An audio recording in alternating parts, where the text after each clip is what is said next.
Hello students, कैसे हो आप सब। उम्मीद करते हैं सब अच्छे ही होंगे। आज इस वीडियो में हम बात करने वाले हैं कि एनवीएस यानी नवोदय विद्यालय समिति की तरफ से नॉन टीचिंग पदों पर यानी ग्रुप बी और ग्रुप सी के पदों पर 1377 भर्ती निकाली गई हैं।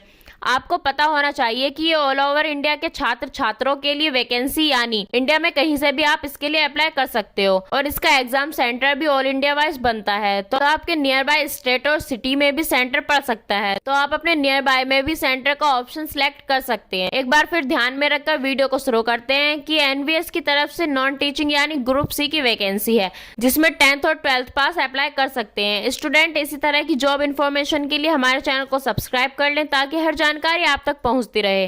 तो जैसा कि आप स्क्रीन पर देख सकते हैं, ये नोटिफिकेशन जारी हुआ है नवोदय विद्यालय समिति की तरफ से, जिसमें गवर्नमेंट जॉब ये रहती हैं, जिसमें आप देख सकते हैं recruitment drive 2024 non teaching post पर ये वैकेंसी रहने वाली है। इसके अलावा आप इसमें रहने वाली पोस्ट देख सकते हैं। Recruitment of female staff nurse, assistant section officer, audit assistant, legal assistant, junior translation officer, stenographer, computer operator, catering supervisor और नीचे और भी अलग अलग पोस्ट हैं, जिसमें आप अपनी पोस्ट चुन सकते हैं और उसके लिए अप्लाई कर सकते हैं, जिसमें 10th 12th और ग्रेजुएट पास स्टूडेंट्स अप्लाई कर सकते हैं। केवल इनमें एक पोस्ट होती है सिर्फ जिसके लिए इंटरव्यू होता है, केवल इलीगल असिस्टेंट के लिए इंटरव्यू होता है। बाकी सभी में सिर्फ एग्जाम के बाद डायरेक्ट सिलेक्शन आपको मिलता है। बाकी कुछ ही पोस्ट ऐसी हैं जिसमें नॉर्मल सा स्किल टेस्ट होता है, या फिर कुछ कंप्यूटर रिलेटेड पोस्ट होती हैं जिसमें टाइपिंग वगैरह कराई जाती है। तो चलिए अब हम एक एक पोस्ट का क्राइटेरिया डिस्कस कर लेते हैं, ताकि आप देख ले कि आप किस पोस्ट के लिए एलिजिबल हैं या किस पोस्ट के लिए आप अप्लाई कर सकते हैं।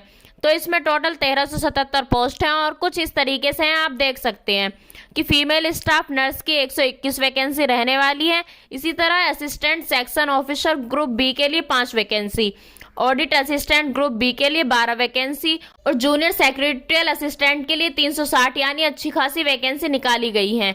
उसी तरह लैब अटेंडेंट ग्रुप बी के लिए 161 वैकेंसी, मैथ हेल्पर के लिए 442 यानी सबसे ज्यादा वैकेंसी मैथ हेल्पर के लिए निकाली गई हैं और 19 वैकेंसी एमटीएस के लिए निकाली गई हैं।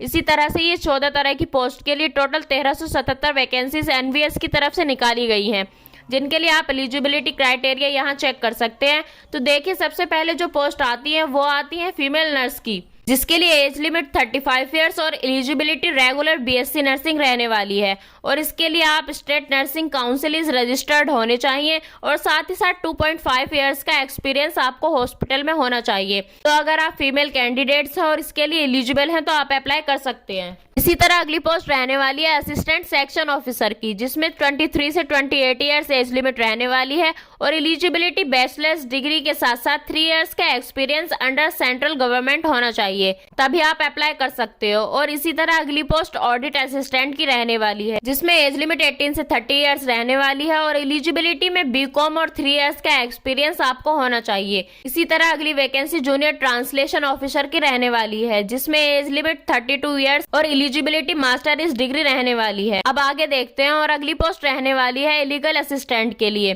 जिसमें एज लिमिट 23 से 25 ईयर्स रहने वाली है और एलिजिबिलिटी में आपके पास लॉ में डिग्री के साथ साथ 3 ईयर्स का एक्सपीरियंस लीगल केसेस हैंडलिंग में होना अनिवार्य है। और अगली पोस्ट है स्टेनोग्राफर के लिए, जिसमें एज लिमिट 18 से 27 ईयर्स रहने वाली है और आप 12th पास होने चाहिए, तभी आप इसके लिए अप्लाई कर सकते हैं और इसके लिए स्किल टेस्ट भी होगा। इसी तरह अगर बात करें अगली पोस्ट की, तो अगली पोस्ट कंप्यूटर ऑपरेटर की रहने वाली है, जिसमें एज लिमिट 18 से 30 ईयर्स और एलिजिबिलिटी बीसीए या बीएससी कंप्यूटर साइंस आईटी के साथ रहने वाली है। उसी तरह अगली पोस्ट कैटरिंग सुपरवाइजर है, जिसके लिए एज लिमिट 35 और eligibility bachelor degree in hotel management के साथ साथ 10 ईयर्स का service certificate in defence service में आपके पास होना चाहिए। और अगली पोस्ट जूनियर सेक्रेटरी असिस्टेंट की रहने वाली है, जिसके लिए एज लिमिट 18 से 27 ईयर्स और एलिजिबिलिटी में 12th पास के साथ साथ आपकी कंप्यूटर टाइपिंग में इंग्लिश टाइपिंग 30 वर्ड पर मिनट और हिंदी टाइपिंग 24 वर्ड पर मिनट आपकी रहनी चाहिए। और अगली पोस्ट लैब अटेंडेंट की है, जिसमें एज लिमिट 18 से 30 ईयर्स और एलिजिबिलिटी 10th के साथ साथ डिप्लोमा इन लेबोरेटरी टेक्निक में आपके पास होना चाहिए। उसी तरह अगली पोस्ट मैथ हेल्पर रहने वाली है, जिसमें एज लिमिट 18 से 30 ईयर्स और 10th के साथ साथ 5 ईयर्स का एक्सपीरियंस स्कूल मैथ्स में आपका होना अनिवार्य है। और उसी तरह अगली पोस्ट है हमारी एमटीएस की, जिसमें एज लिमिट रहने वाली है 18 से 30 ईयर्स और एलिजिबिलिटी रहने वाली है 10th पास। तो अगर आप 18 से 30 ईयर्स के बीच के एज के कैंडिडेट्स हो और आपने 10th पास कर रखी है तो आप इसके लिए अप्लाई कर सकते हो। और अगर आप बात करें इसके सिलेबस की तो इन सभी पोस्ट के लिए सिलेबस में अंतर रहने वाला है। मैं आपको तो मोटा मोटा अंदाजा करा देती हूँ, बाकी आप अपनी पोस्ट के हिसाब से सिलेबस इसकी ऑफिशियल वेबसाइट पर जाकर चेक कर सकते हैं। इसमें अधिकतर पोस्ट के लिए syllabus general awareness, reasoning, English language और हिंदी लैंग्वेज के साथ साथ कंप्यूटर नॉलेज भी पूछते हैं। स्टूडेंट्स, इस वीडियो में बस इतना ही। उम्मीद करते हैं सभी जानकारी अच्छे से समझ आ गई होगी। अगर किसी को कोई और जानकारी चाहिए आप कमेंट में पूछ सकते हैं। धन्यवाद।